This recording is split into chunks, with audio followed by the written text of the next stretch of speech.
Hello, everyone. Welcome to the Statewide Youth Advocacy Conference informational webinar. We're happy to have you here. This is just the first of two webinars. This one's more really just giving you a little bit of information of what to expect and what this event is, what it's all about, and some logistical information to help you with your planning beforehand, so you can be prepared for the day of the event. And just to kind of give a little introduction, my name is Ignacio Burgos. I'm with the California Youth Advocacy Network, and we have some of our other team members here on the call, some with their cameras on, some in the background, but you'll either see their names or pictures. The two people that are going to be facilitating this webinar are going to be me, myself, and also Jocelyn on the call, who has her camera on too. So welcome. And then Kim will be present to answer any questions if anyone has anything, as well as Vicky. But just to get a vibe check, show of hands, I'm going to ask a couple of questions. If you could raise your hand and then lower it as I'm asking. So I just want to know who here is attending this event for the first time.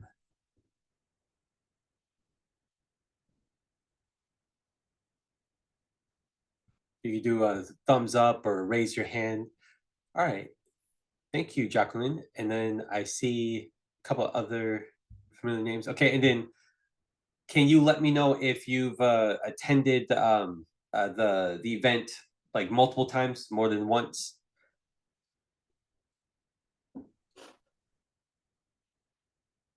Okay, just want to make sure. That way we know kind of who is in the room, who we're talking to, but I'll go ahead and continue. All right, so just to go over what the event actually looks like, what the format is, I'm going to give you a little of that overview. But basically, the purpose of the Statewide Youth Advocacy Conference is to first and foremost provide a safe space for youth and coordinators to really practice their advocacy skills. So the way that we do this, we provide a lot of opportunities for learning. We do trainings, but it's beyond just the trainings to where we're learning through practice, right? So we're actually coming into this space to do hands-on learning versus just us giving lectures of best practices. The other part of this is it's an opportunity to further build your coalition. We are providing an opportunity for you to engage with to youth, to have it as a recruitment opportunity, to give them an opportunity to come out to Santa Cruz and enjoy this environment, gain some skills, and also for you all to build your relationship with the youth that you're working with. Lastly, and I think this one kind of gets put to the side sometimes in our mind, but this is also very important. Even having access to green spaces, having a moment to just kind of relax in this space, we do take that part seriously as well to make it fun and really focus on that relationship building. So I'm going to get into the details of how we really do put that into practice and make space for that as well. All right, so the whole theory that we are putting in here in the practice is community norm change. And the way that we're gonna mainly be doing that is, after the first day, we're going to be providing education, but then we, as a staff and anyone that is volunteering in this role, we're actually going to be acting as community members. So whether it is the retail shop owner, whether it's the decision makers that are within the community, or even sort of members of the school board or the principal. Sí, el que está solo, por favor. Oh, hello. Welcome in. And then, yeah, so then we're going to be, what we are doing when we partake in that activity, that's called LARPing, or live action role play. So that way it really immerses everyone in this environment. So again, they have a safe opportunity to practice this as if they would in their own community, kind of experiencing what that feels like to come across a decision maker, to have to actually convince a decision maker, provide substantial information, maybe even if it doesn't work the first time, not giving up and coming back with new information to inform a decision maker, and even convincing other community members and getting their buy-in, building stakeholders. All of this is a very important part of that community norm change process. And with this, we might have some groups that are large enough to be their own standalone coalition. And if you're part of a smaller group, no worries. We tend to combine other smaller groups to create a combined coalition because that's a reality, especially it takes more place in like rural communities as well. So we kind of simulate that in this process as well. Okay, so and I think that last part throughout the days, we're going to get into more details, but we kind of go through this whole flow of providing lessons. So having a little bit of a lecture or a conversation, then we go out and we actually put that to practice. And then we sort of have those opportunities to debrief, kind of reflect, and then also relax and have those fun aspects throughout the day and socialize. So the activities that we implement within the community norm change process is, in the beginning, everyone's going to go through a process of doing observations, collecting data. After they have learned about like what is happening in our community, what are the things that we can observe and document, they're going to then work with you as a facilitator to create a strategy. So how do we want to use this information? Who are the stakeholders that we can engage that would care about this information that we found?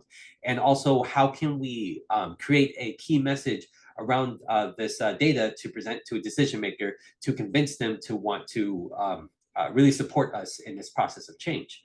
All right, so after doing those strategies, we provide opportunities for these activities to actually go out and do observations for the store, talk to decision makers, as well as community, the community members that have the power to support and provide letters of support, etc.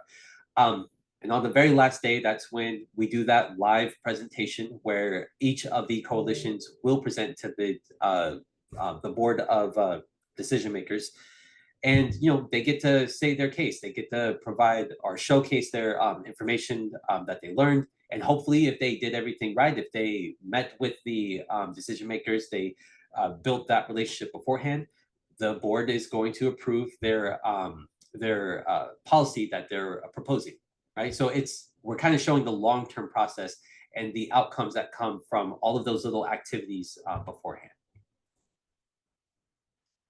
So as I said, we do take that aspect of having fun and socializing and relationship building very seriously. So at the end of every day, we designate, I think it's about, it's right there, about an hour and a half or longer to kind of just wind down and have fun. So we do have, we bring supplies for sports such as like the volleyball. There is a volleyball court on site.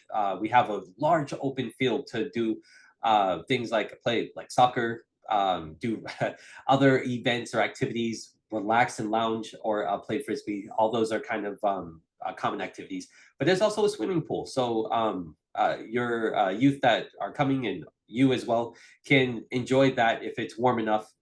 Though I will say many people brave the cooler weather either way.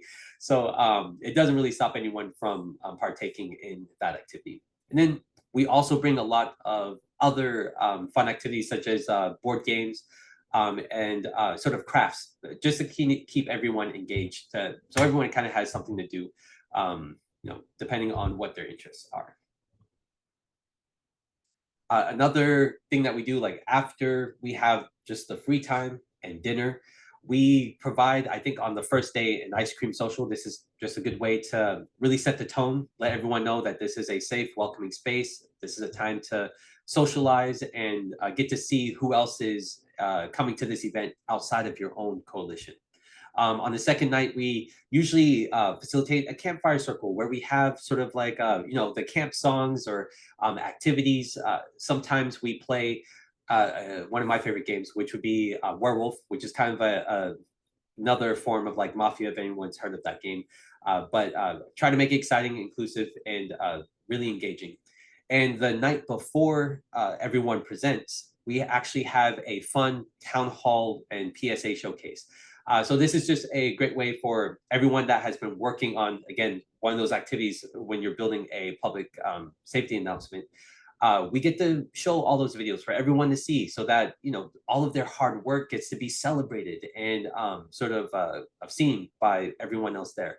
And yeah, that one usually is always really fun too. So what is your role as a coordinator? What are we asking of you? So right from the beginning, all the way, to the event and all the way home, we're asking you to really be there to provide that safe space for the youth that you're working with, provide guidance and information, help make the process for them to apply as easy and smooth as possible. We're going to help you with that. We'll give you all the resources and information. Some of that includes letters to parents, letters to school administration as well. So as if we can get your support in doing that, that just helps make it easier for your youth partners to really be able to participate in this. The other part is, this event isn't just a learning experience for the young people that are coming to the space. It's a learning experience for you as coordinators as well. And we're asking you to be partners in that process to, not just learn yourself, but also make space for the youth to learn and to support them in that process, and to help facilitate those discussions, but not to overtake the process to where you're doing it for them, because we really do want them to have that hands-on experience, but to guide them with prompts, ask them those questions like, how do you feel about this? What are the priorities that you all want to focus on? And help, like, as they're kind of stating their interest, help to organize it and make it make sense for them, right? You might have more experience and the bigger picture with already doing policy work, right? So bring your expertise to this space as well, but again, allow them to lead in this process. Other than that, we're also asking you to help, again, just with the logistics. So we do always need support with chaperones, making sure that we're keeping the space safe. Everyone is, if people are going to go hiking, because there are opportunities to do that, that we have adults that are accompanying them as well, making sure that everyone is safe at the pool, along with the dorm rooms as well.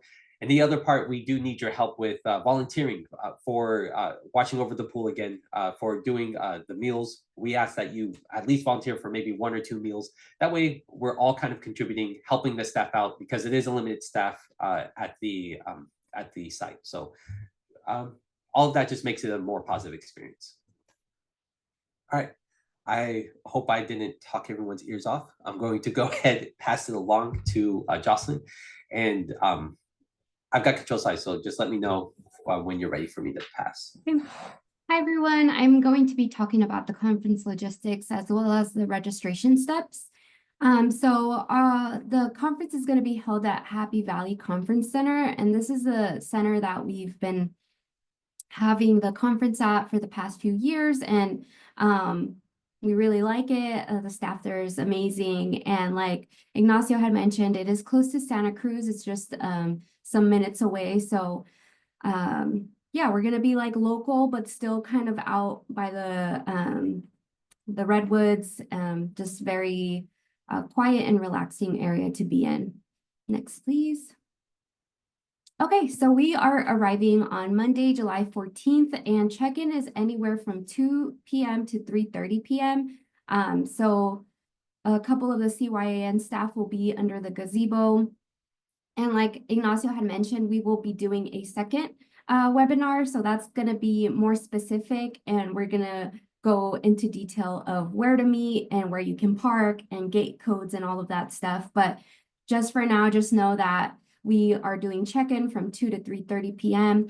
And if you will be arriving later, just make sure to relay that information to me or any of the CYAN staff so that we know to be expecting you. And then departure, we will be departing on Thursday, July 17th at 1 p.m. And we ask that you try your hardest to stay throughout the whole event up until 1. And this is really important because towards the end of the conference, we kind of do like almost like a closure ceremony. We want to make sure that the students are leaving after reflecting on what they've learned and just getting that closure. We find that that's really important. So if possible, just try to make any arrangements till after 1 p.m. And yeah, next, please. Okay, so getting to and from Santa Cruz, for those of you who are flying in, you're going to want to fly into the San Jose airport because we will have a shuttle waiting for you there. The shuttle usually leaves at 2 p.m. So I advise if you're flying in to book any flight that would arrive by like 1 or earlier. And that just gives you enough time to use the restroom, get a light snack, make sure you get your luggage, make sure you can find the shuttle because the shuttle will be leaving promptly at 2 p.m.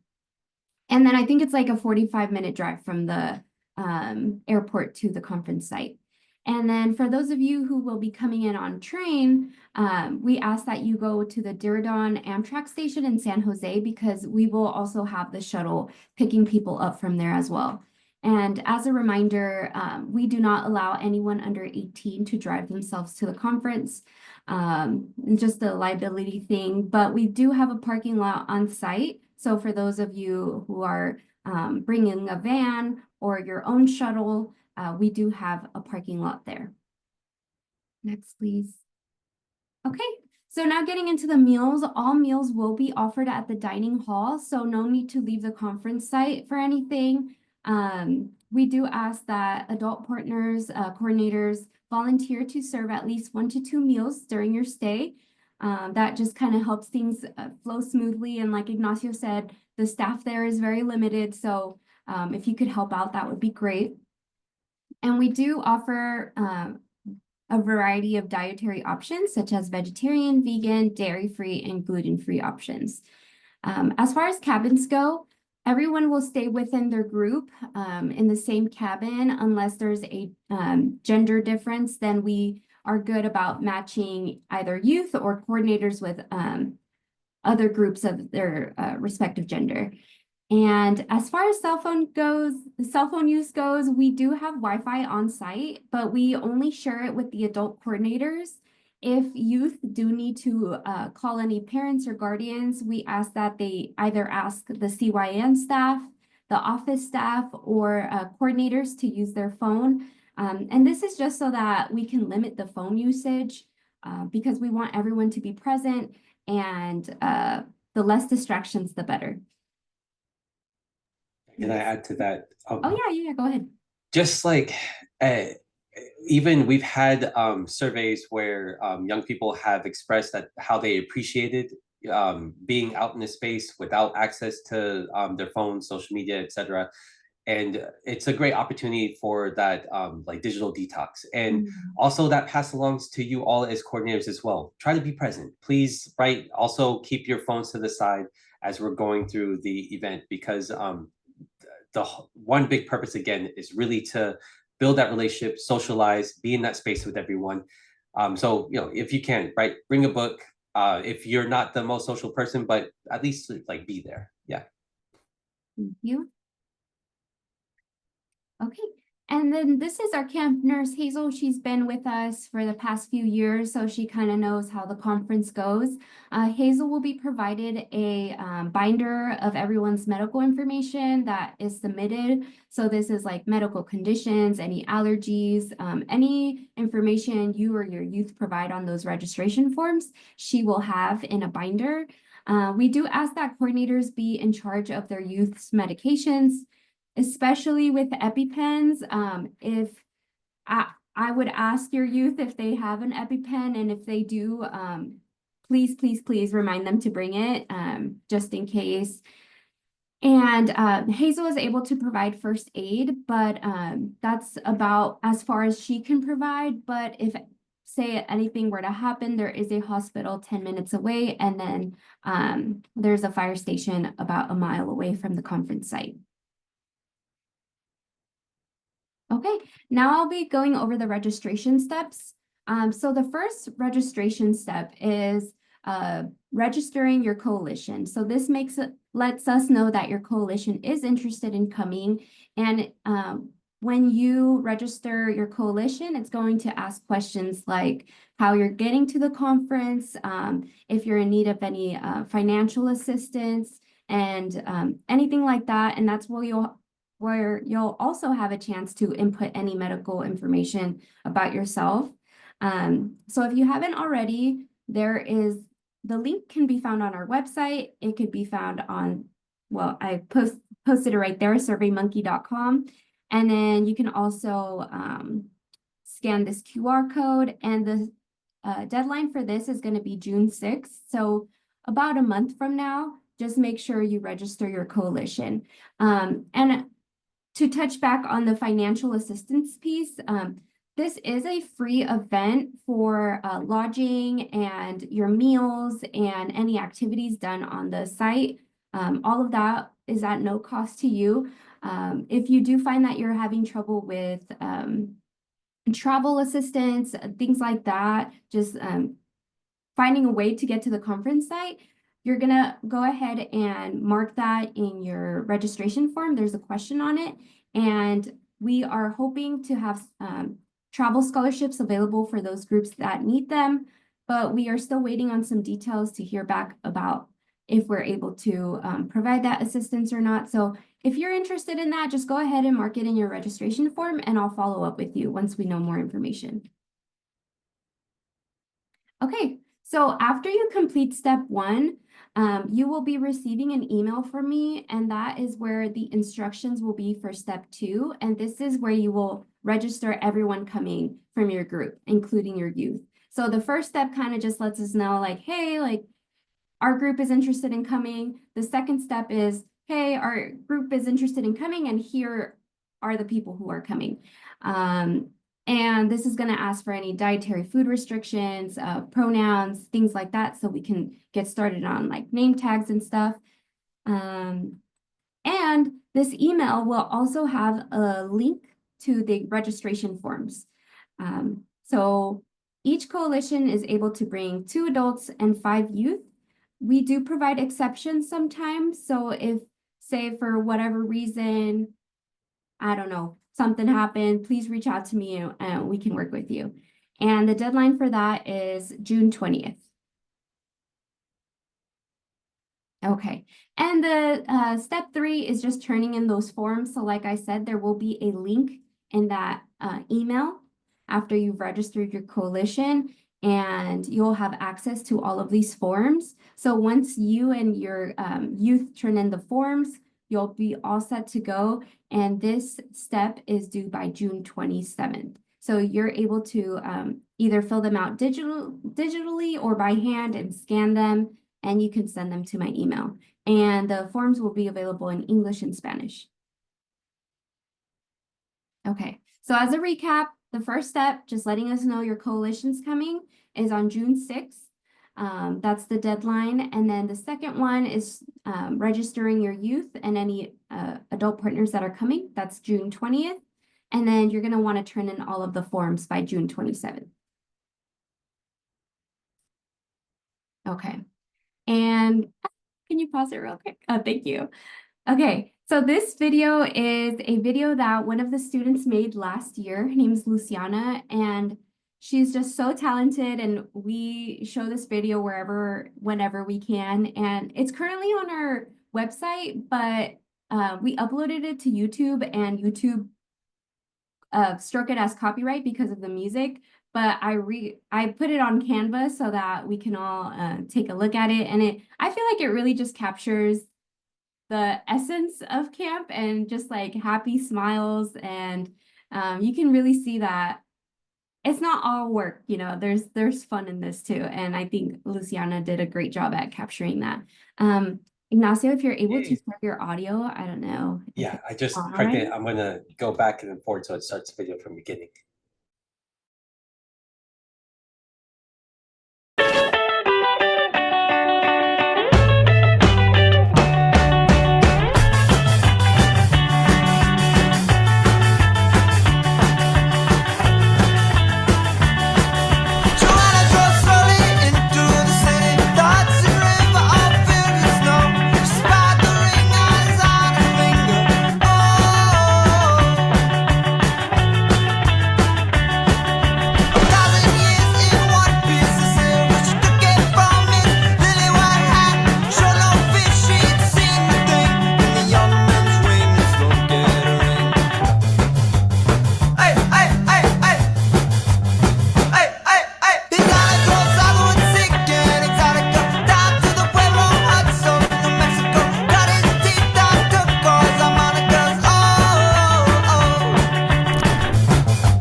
Hey. Thank you. All righty, and then that is it. Let me see if there's any questions as Luz, as program manager, do I register myself or the individual lead that will be attending? That's a great question. We ask that the people who will be attending, the coordinators that will be attending, register themselves because they'll be providing information such as their contact information, any medical conditions or allergies that they may have. I believe that's in the initial registration. So if you could get the person who will be attending to register, that would be great. Will the agenda for the week be shared ahead of time? I believe we could share an agenda ahead of time.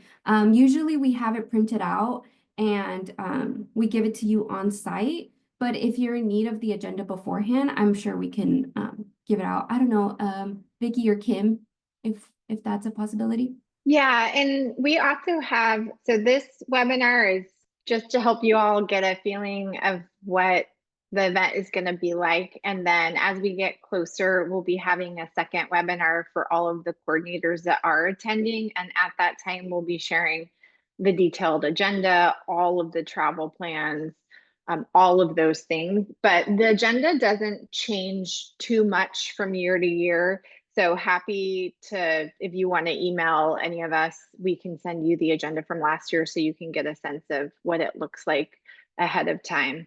And then there's just a question about the information that's shareable with parents and youth. So yeah, we have, once you register, we have packets of information for you to give to parents and guardians so that they know what the expectations are, where the event is, answer questions. And then at any time for our team, we make ourselves available also for parents to text us or call. We do encourage, and we can give resources on this too. Some students, if they've never traveled before, it's a hard thing for parents and for students. And so we also share our cell phone numbers. So a parent can text us and say, did my child get there? How are they doing? It's actually better to check in with coordinators or with our team than for parents to check in with students. I know that that feels weird, but having contact with home can actually trigger that homesickness. So always happy before or during the conference to get whatever information you all need as coordinators, but also get that information directly to parents if they have questions. And then there's another question about both adults to register. Yes, so we need everybody who is coming to the conference to register themselves. And this includes the adult coordinators go through our registration process and then they register youth. And part of that is that we also need all of the paperwork and the medical information from every registrant. And that helps our nurse have all of the medical content just in case. We hope no issues come up, but if people have allergies or medical conditions that we need to be aware of, we always like to hear too if people have special accommodations that we need to make for that week. It's helpful to get that ahead of time so we can set up the conference experience so that it meets everybody's support. I do also want to note that Jocelyn did a great job of mentioning kind of how we set up the cabins. We do have an adult coordinator in all of the cabins. It's the same gender as youth who are attending. If you have, for example, 2 female coordinators and they're bringing any male youth, then we just pair those youth together with another male coordinator and other male youth. If you have a young person who is non-binary or transgender and they might feel uncomfortable sharing space with other young people, we can set up cabins for them and make sure that they are safe and comfortable as well. So just want you to know, we do everything that we can to make sure that everybody who's at the conference feels safe and comfortable in the space that they're in while they're there.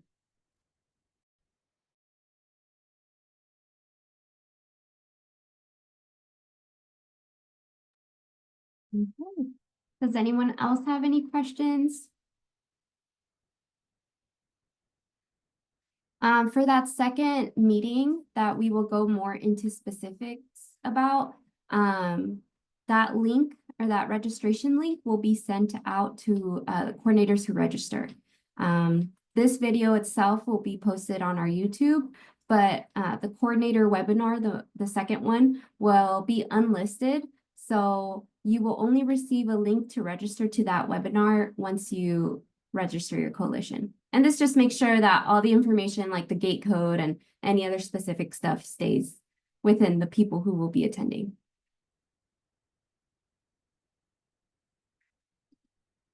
But if that's it, if no one else has any questions, then enjoy the rest of your day. And thank you for coming. Bye, everyone.